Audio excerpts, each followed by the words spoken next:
නමෝ තස්ස භගවතෝ අරහතෝ සම්මා සම්බුද්දස්ස නමෝ තස්ස භගවතෝ අරහතෝ සම්මා සම්බුද්දස්ස නමෝ තස්ස භගවතෝ අරහතෝ සම්මා සම්බුද්දස්ස.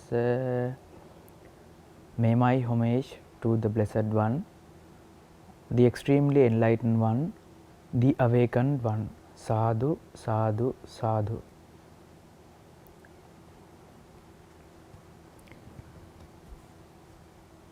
I welcome every one of you, dear noble, devout Dhamma friends.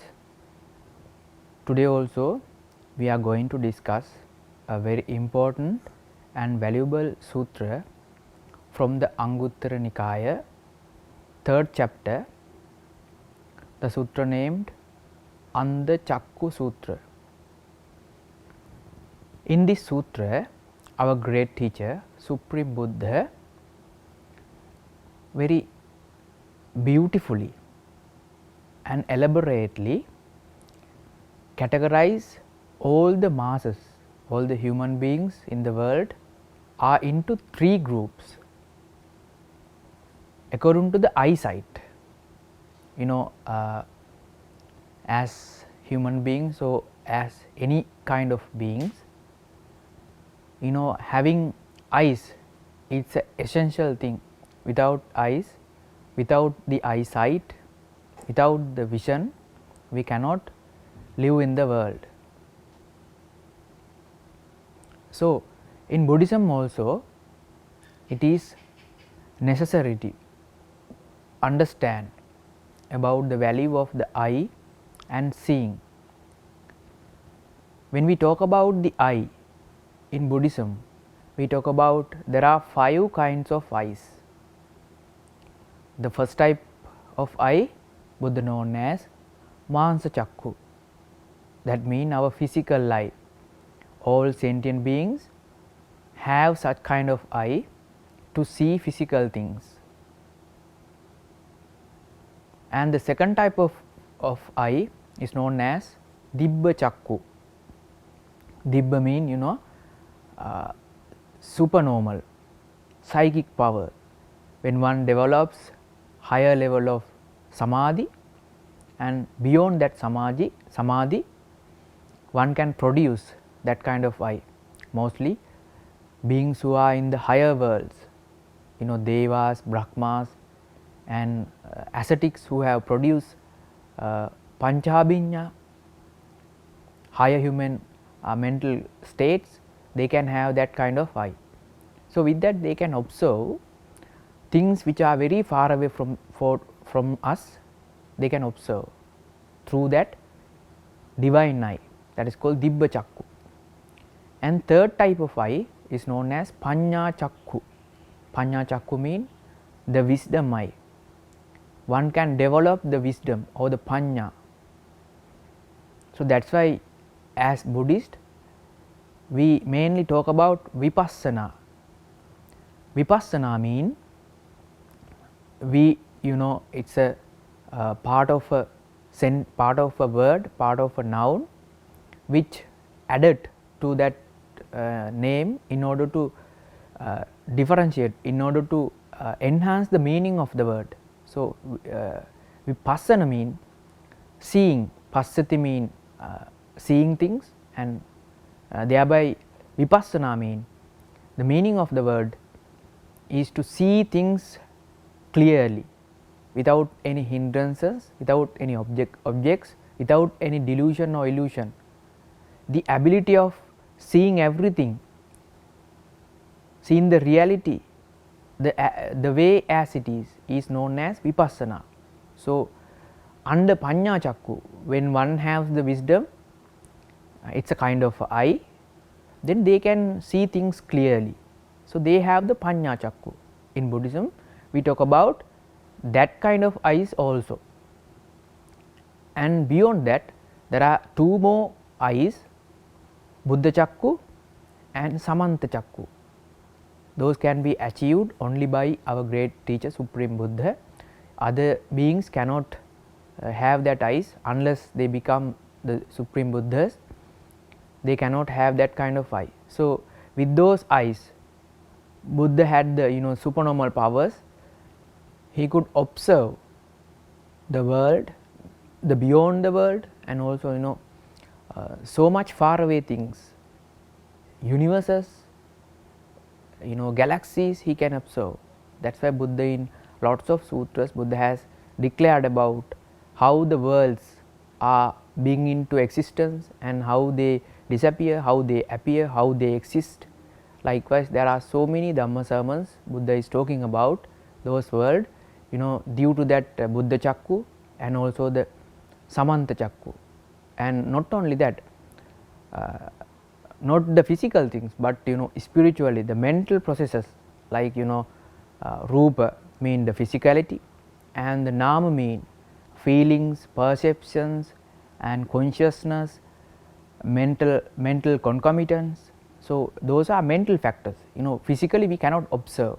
Even the scientists, through the science, modern technology, we cannot observe them. But with the Buddha Chakku and Samanta Chakku, our great teacher, the Supreme Buddha, has clearly observed them and revealed the nature of them to the world. So, since that, having the eye, it is very important for us to gain that eye. So, that is the purpose of this sutra. That is why Buddha, according to the visibility of the eyes, Buddha has categorized these three kinds of people in the world.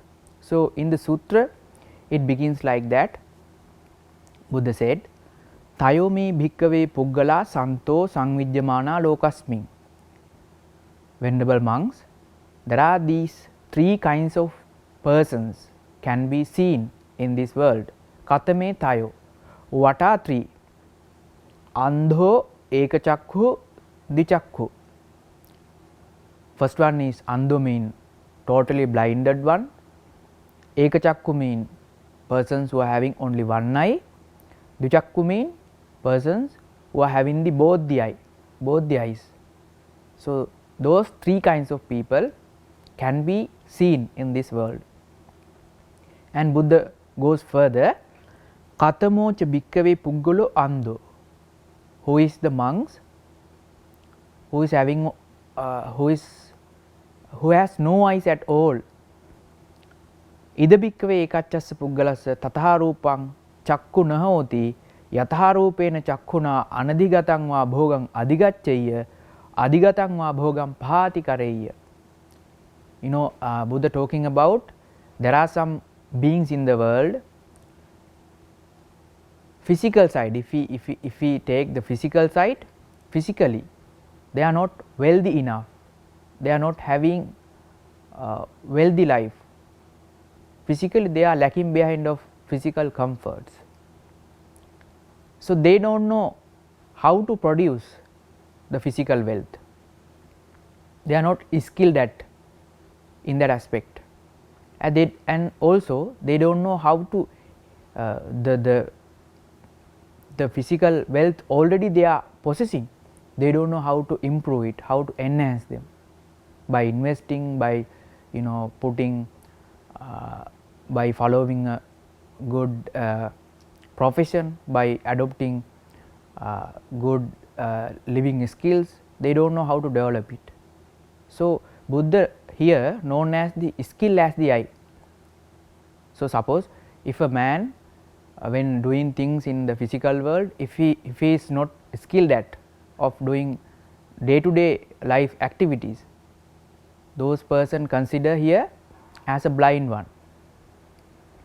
Not only that, this particular person, he does not have that physical abilities, and also the Buddha goes further,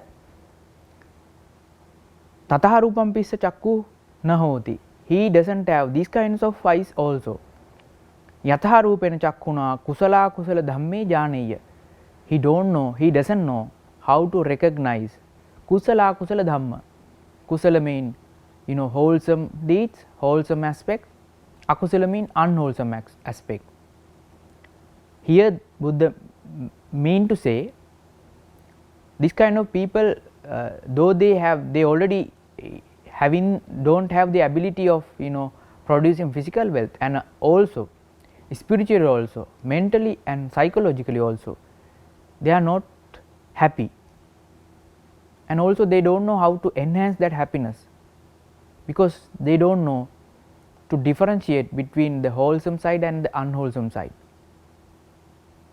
And also savajja anavajje dhamme janaye. Savajja mean things which are having lots of faults, defects. Anavajja mean things which are faultless, stainless, without any faults and stains. And hina panitye dhamme janaye, and they don't know about hina mean inferior things, pranita mean superior things. And also kanna sukka sappatibhage dhamme janaye, they are not aware of the kanha mean karma according to their capacity. It is categorized into three. Sukha mean white karma, that means the wholesome karma known as sukha karma, and kanna karma mean black karma, mean unwholesome activities, and grey karma is known as if there are some karmas which produce which don't produce either wholesome or unwholesome. So there are neutral karma without producing any karma. So those kinds of karma known as grey karma. So this particular person, he doesn't know none of these. He doesn't know how to recognize the good and bad, wholesome and unwholesome. Therefore, he is known as totally blinded person. Both the eye is blind. So this particular person is the one type. And Buddha goes further and said, Katamocha bhikkhave puggalo eka chakku. Who is the bhikkhu? Person who is having one eye. Ida bhikkhave ekachassa puggalassa tataha rupan chakku hoti. Here these kinds of people, they are having this ability. What is that? Yataha rupena chakkuna anadigatang va bhogang adigaccheyya. Adigatang va bhogam phati kareyya. He have the capacity, as a one-eyed person, he is having already physical wealth, and by putting effort, putting energy, investigation, investing in physical materialistic wealth in a proper manner, he is very skilled at earning money. The money or the wealth which he is already possessed, he know how to invest them properly, and thereby he is having a kind of eye, because he is well enjoying the physical life. But Buddha further said, Tatha rupam pissa chakkuna hoti. He doesn't have the second type of eye, Yataha rupena chakkuna kusala dhamme janaye. Though he having the physical wealth, he doesn't know how to differentiate between wholesome and unwholesome deeds, kusala dhamme, wholesome and unwholesome deeds. And savajja anavajja dhamme, he doesn't know about savajja mean faultful things, things which are having full of defects and faults. Anavajja mean faultless things. He don't know how to differentiate between faultful things and faultless things in the world. And hina panite dhamme janaye, he doesn't know. Hina mean inferior things in the world, and panita means superior things in the world. And kanna sukha patibhage, things which produced bright side of the world is known as sukha patibhaga. Things which produce black side or the dark side of the life is known as kanna patibhaga. So this type of person, though they having the physical wealth, they don't know about the materialistic, they know only the materialistic wealth. They don't know about the spiritualistic or mental or psychological aspects.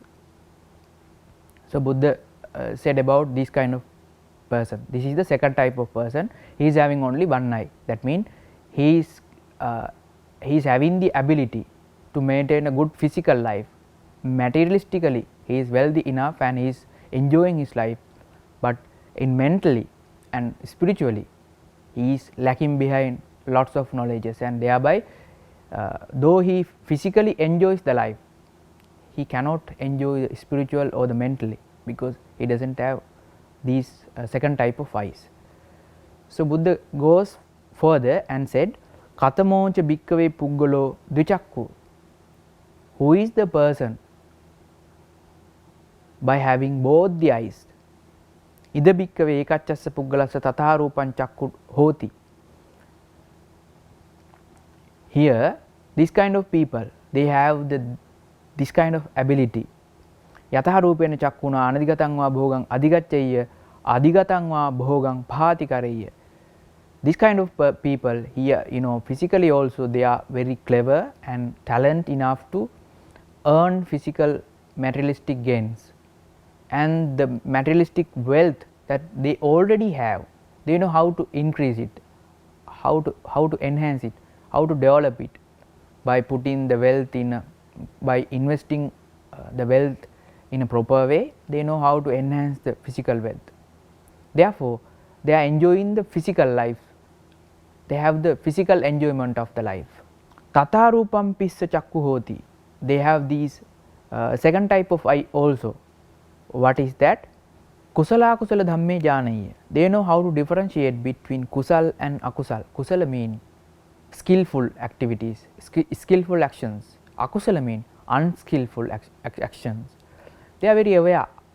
They are very knowledge. They have the knowledge about to distinct the difference between good and bad.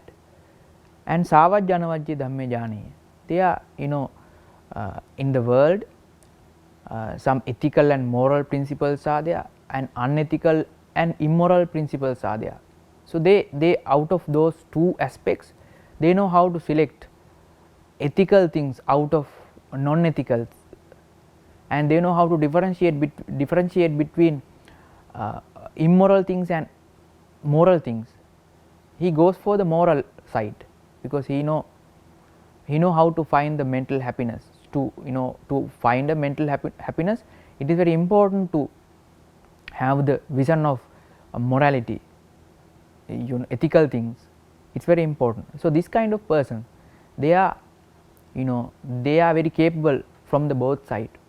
For example, the most prominent character, we can see our great teacher, the Supreme Buddha, before he entered the enlightenment as the Buddha, as Prince Siddhartha, he had a very luxurious life as a royal king, royal monarch. He had the very comfortable upbringing during the childhood. He had the most prominent physical comforts in his life, but still mentally he felt lacking something, because he observed as human beings, though he had each and every physical comforts, but still the lives are subject to ceaseless impermanence, ceaseless changing. Moment by moment we are getting aged, aging arrived to us, and sicknesses are arriving us, and finally the death will come to us. Even for the universal monarch, he cannot deviate, he cannot skip from those situations. So as a prince, as a royal prince, he had understood this unavoidable scenario. That's why he tried to find some spiritual path, by seeing the ascetic as the fourth sign, he decided to become a monk. So thereby he decided to leave behind all the physical comforts, including the living things like his beloved wife, beloved son and beloved family, and all the royal facilities and all the possessions he had left behind, and thereby he chosen the path of monkhood. He just began to beg the food from the innocent. So he thought, spiritually also he thought that he is having some kind of spiritual well-being, and he tries to develop it not only for himself but to all of us. There are incalculable numbers of beings eradicated the defilements and become totally freed from this universal suffering, samsaric journey, and thereby they have attained the supreme bliss of Nibbana, and they have attained the maximum happiness into their lives. So that is the nature of the two white persons. And Buddha goes further. There are few beautiful gathas or stanzas are there, very beautiful meanings. It gives they gives us very beautiful insight into our lives. The first verse, it says, Nacheva bhoga tatha rupa nacha punyani kubbati. It talks about the one totally blind person. So the totally blind one, nacheva bhoga tatha rupa, he doesn't have any physical wealth. Nacha punyani kubbati, and he also not trying to do any punyani, mean wholesome activities, virtues. He doesn't know. He don't try to even do wholesome activities. And ubhayatta kaliggaho andassa hata chakkuna. His both world is totally dark. Both the worlds mean in here the present world also he is suffering because he is not having enough physical wealth, and also once he dies and after the death, in the next lives, in the next existences, in there also he suffers a lot because he is not trying to at least to do any virtues or merits here, because that is why being born as a poor unwealthy person, it is not a matter. If we know how to enhance the physical quality by giving alms, by observing sila, by practicing samadhi, by practicing loving kindness, compassion, and by practicing mudita, mean altruistic joy, and by practicing upekha, mean equanimity to all the beings. So those are the factors that will produce you the physical wealth as well as the spiritual wealth also. So being born as a poor human being, it doesn't matter if you know the Dhamma well. By knowing Dhamma means you have the capacity of correcting your both the aspects, both physical and mental side. So this particular person, he is physically also not experiencing any happiness because he doesn't have enough wealth, and also he doesn't know how to improve the mental well-being because he doesn't have any knowledge of the Dhamma. So therefore he suffers this life also, and as well as in the future lives also. Athaparayang akkhato eka chakkucha puggalo. Here Buddha talk about the one-eyed person.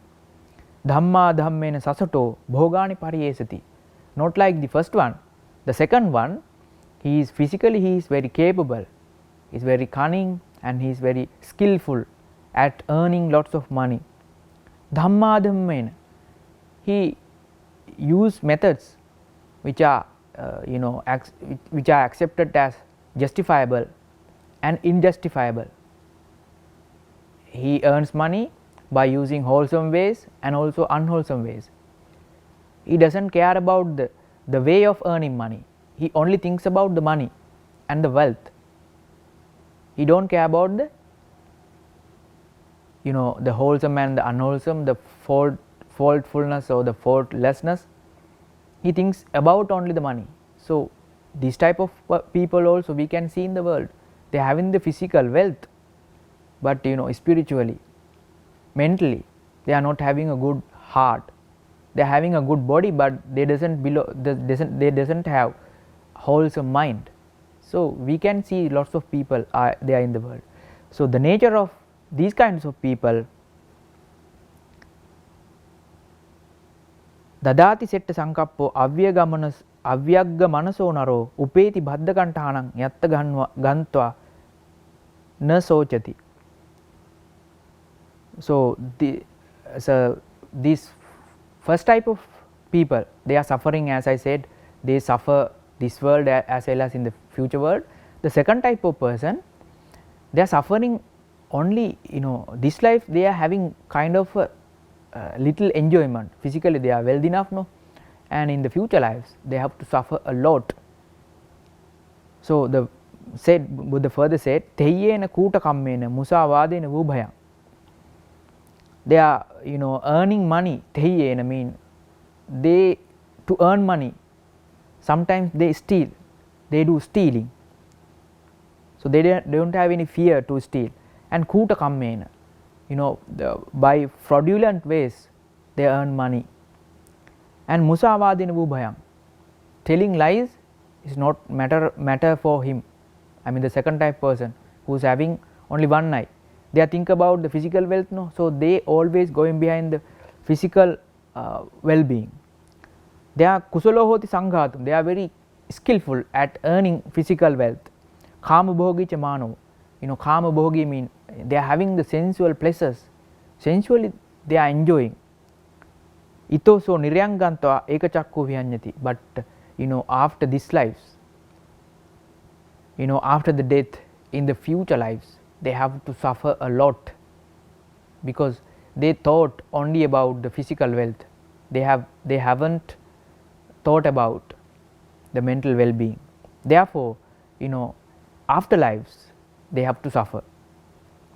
Dvichakku pana akkhato settho purisa puggalo, the person who is having both the eye, they are the greatest of all three categories. The persons who are having both eye, they are considered as the best out of three.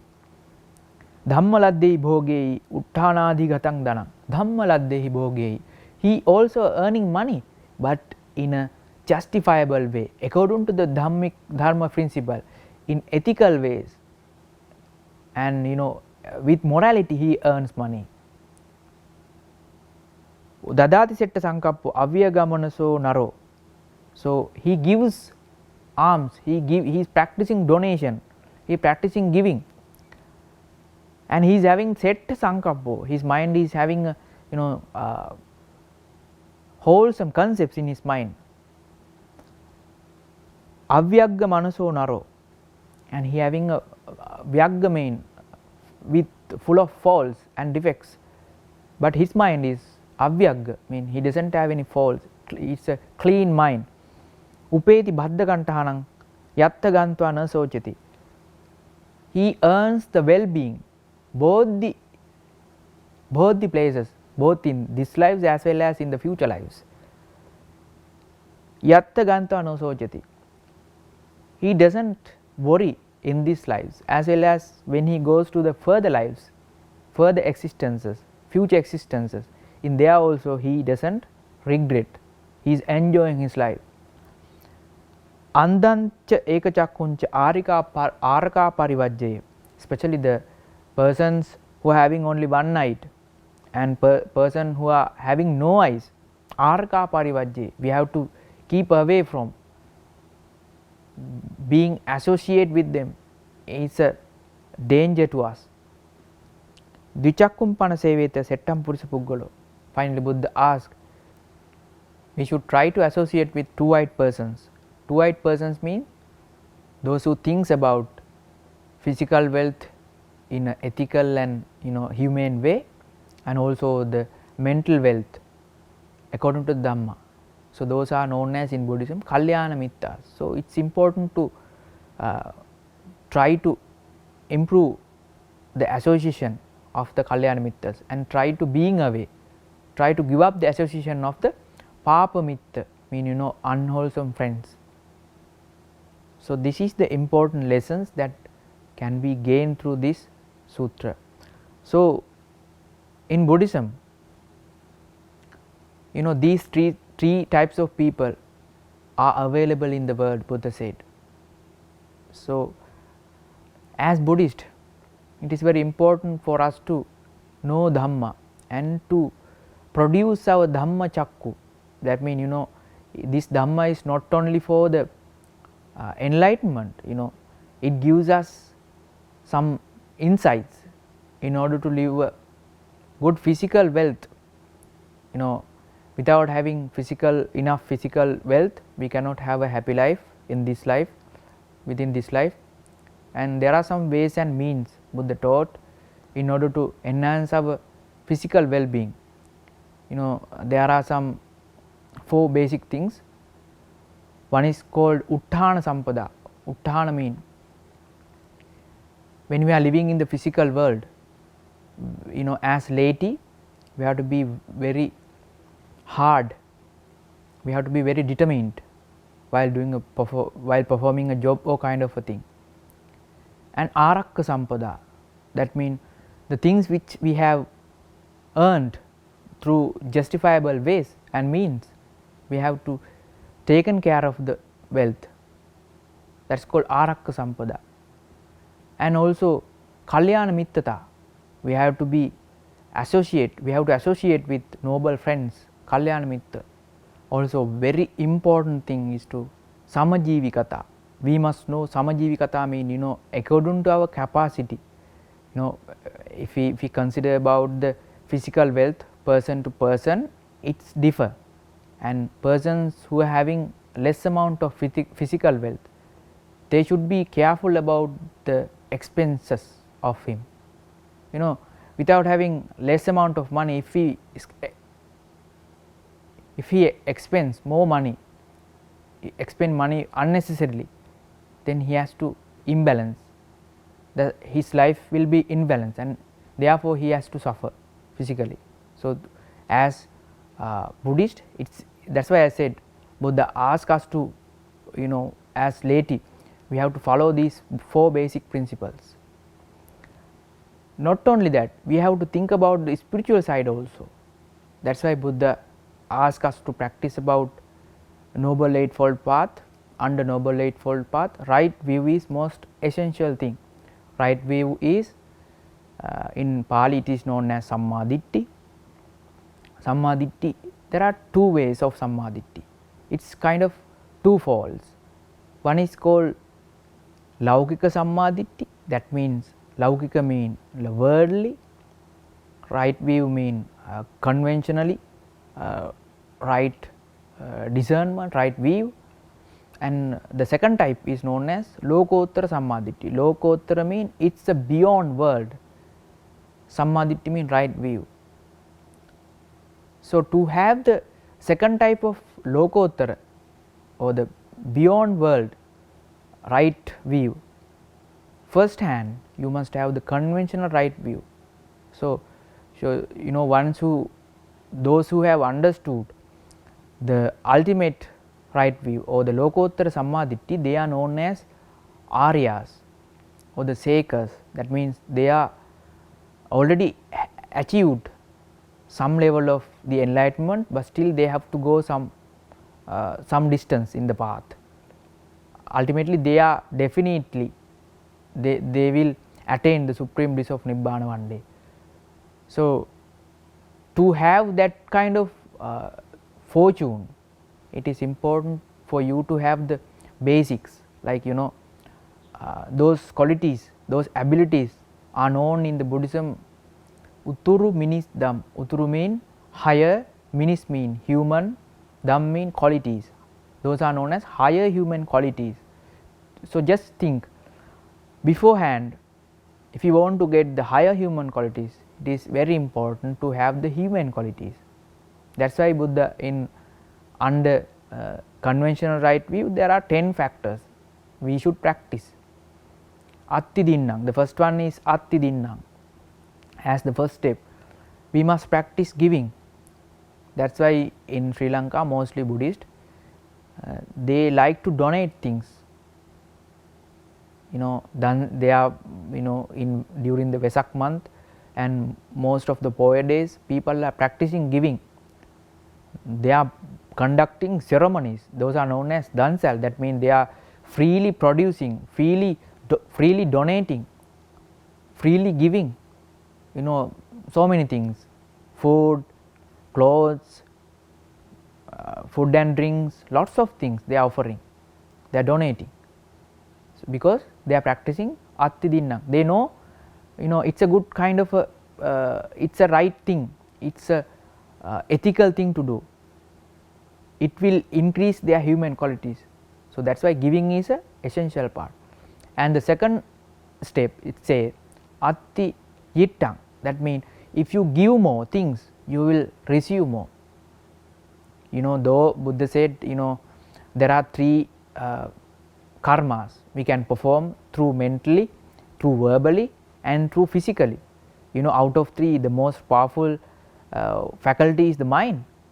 From mind we can do much of the virtues and wholesome deeds, but though it said in the ultimate truth, but to before touch the mind, before deal with the mind, physically we have to be practice wholesome qualities. That's why if you give more things with pure intentions, you will get more things.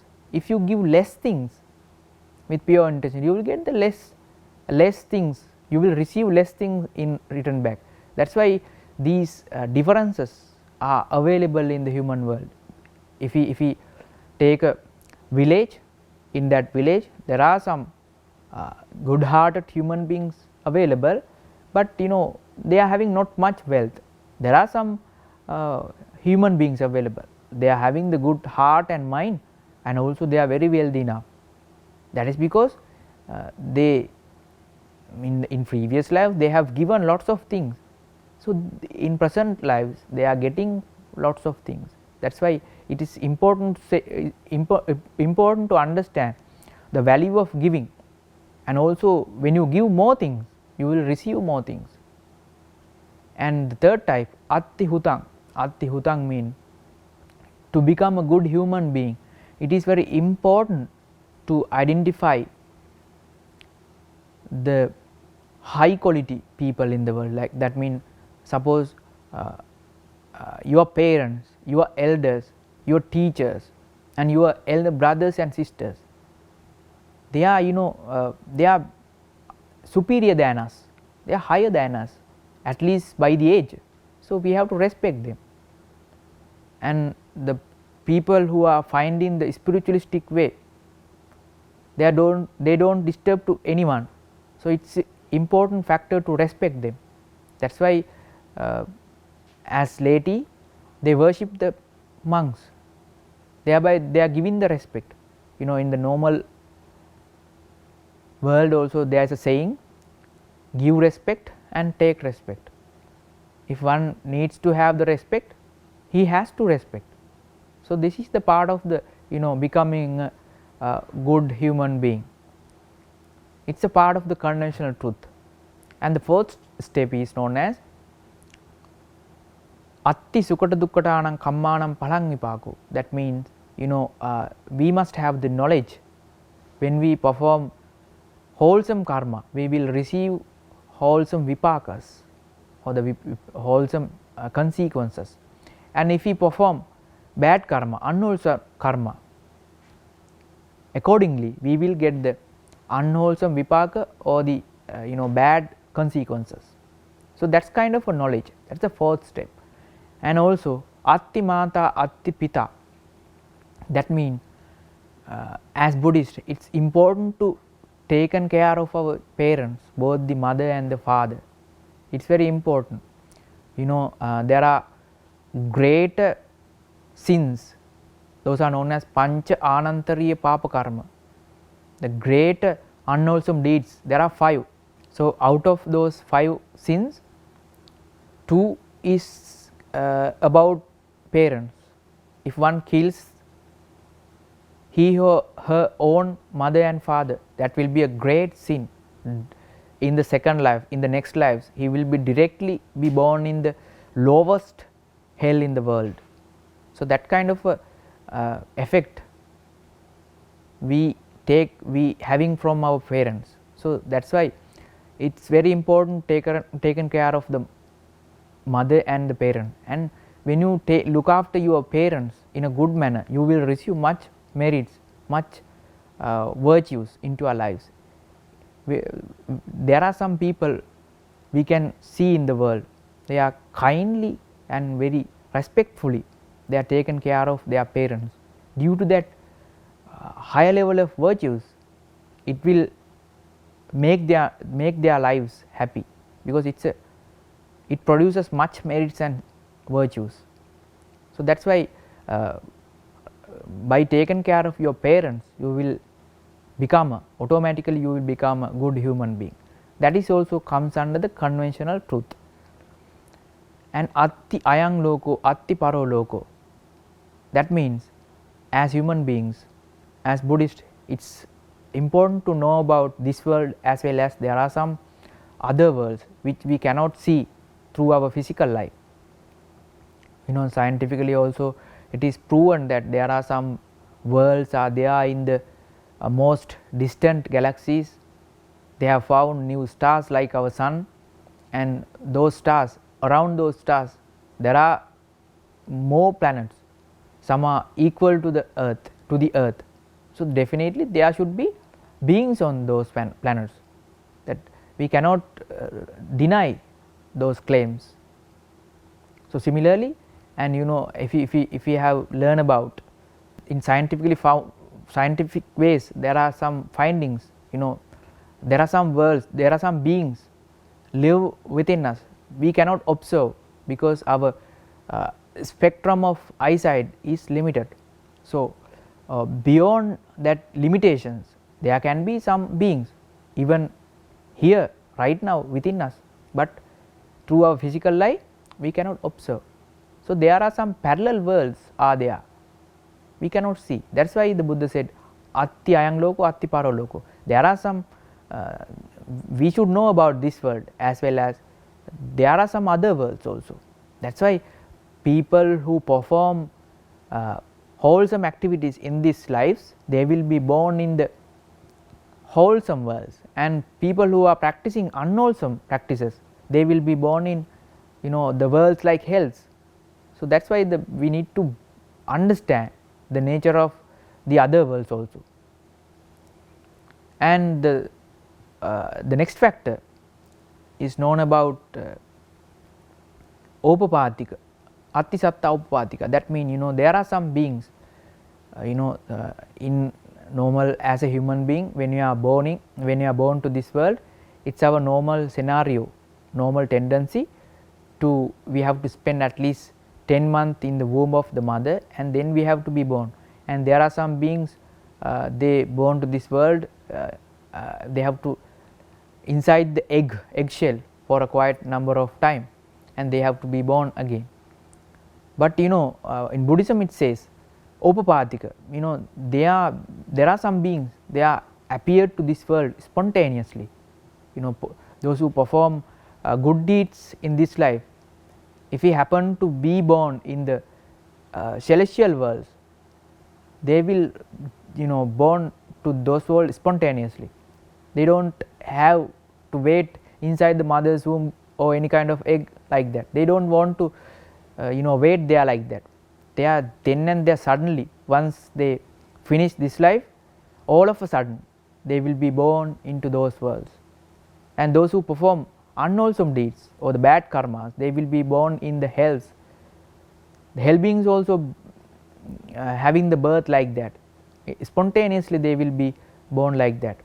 There is no time differences between. Once the death is there in this life, all of a sudden they will go to the next life cell, they will be born in those realms. So those that is not a thing to believe, but if you go through the teachings, you can experience that one.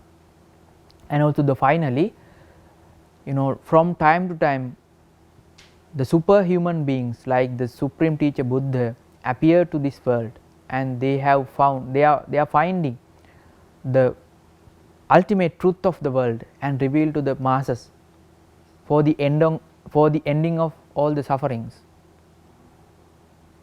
So if you carefully consider about Buddhism, the most important thing in Buddhism is to find the most the prominent happiness in the world. If you find the happiness, the epitome of happiness, you can find only when you achieve the enlightenment. So, Buddha appears to world because why? As I in the beginning I told you, as Prince Siddhartha, he had the ability to control the whole human globe. He was known as Sakwiti Raja. Sakwiti mean universal, Raja mean monarch. If he didn't become the Buddha, he had to become universal monarch. Thereby he must had luxurious life, but though he had such a luxurious and wealthy life, comfortable life, he cannot escape from unavoidable scenarios like aging, sicknesses, and finally the death. We cannot avoid. So, it's the Prince Siddhartha as a Bodhisattva, he knew those scenarios like a fire. If you see the fire in the world, and there are some ways and means to douse or extinguish the fire. We use fire extinguishers and we use water to douse the fire. Similarly, the fire of aging and fire of sicknesses and fire of the death, the Prince Siddhartha as Bodhisattva, he thought there has to be some means and ways in order to douse these fire of aging and sicknesses and death. So, thereby he tried to investigate, tried to he very encourageously he find the way out of these problems, universal problems. That is why when with the understanding of the enlightenment, he understood the true nature of the whole world, every component things, he understood the true nature, and he declared to the world in 3 steps. The first one is called anicca, that means every component things are impermanent, and the second truth is known as dukkha. Dukkha means everything, in mostly in it translated into English as suffering, but it does not give the exact meaning of dukkha. Some people say discontentedness and unsatisfactoriness, there are lots of meaning,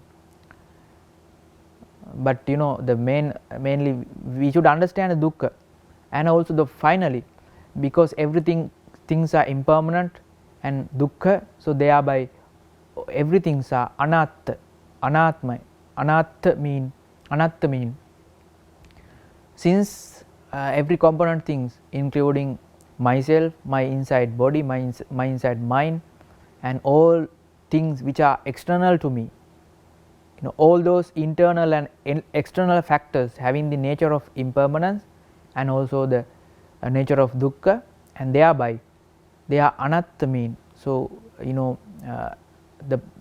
at the time when we don't know about dharma, we consider myself as myself, me, mine, and my soul.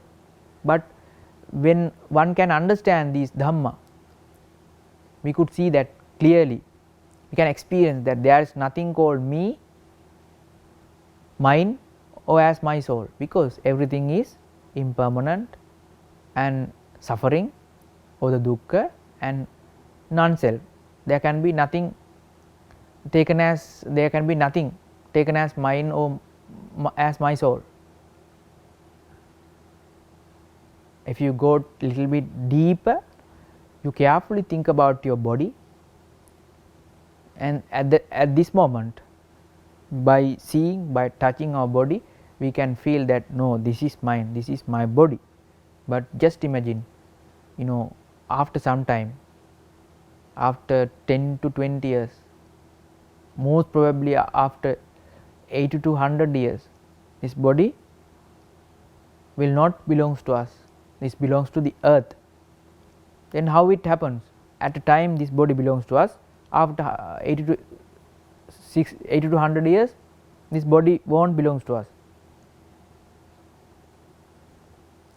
So, then we can understand this body, actually the reality of the body is it's not ours, it's not mine, it's not me, it's not you. You can carefully contemplate in this manner, in that way. And also, when you think about your mental objects, like as a spiritual, if we want to find the spiritual well-being, we need to understand the reality of the spiritual mentality. So in there also we can observe that there is everything suffering and changing, so thereby we cannot see anything, we cannot take anything as me, mine or my soul. That is the nature of the the person who have produced the wisdom mind. So thereby he can see the world clearly. So these are known as the two-eyed persons. So this noble Dhamma is for to create that two-eyed persons. Two-eyed persons are the ones who are really enjoying the life. So as Buddhist, our ultimate goal is to become a two-eyed one. So with that, times are flying, times are passing. So we have come to the end of this Dhamma sermon, and if you have gained anything, any virtues, any merits through this Dhamma dana, we all wish for all the beings who are trying to find happiness both physically and mentally, may they be able to achieve those happiness with all these merits. And especially I would like to remind my teachers and the people who have attended for this Dhamma discussion, and all the celestial beings, human beings and all the beings may partake all these merits, and may everyone become enlightened and be happy, be well. For I would like to finally bless you for everyone with infinite noble triple gems. Abhivadana Silissa Niccang Vaddha Pachayino Chattaro Dhamma Vaddhanti Ayuvanno Sukhang Balang Ayuarogya Sampatti Sagga Sampatti Mevacha Atho Nibbana Sampatti Iminate Samijjatu.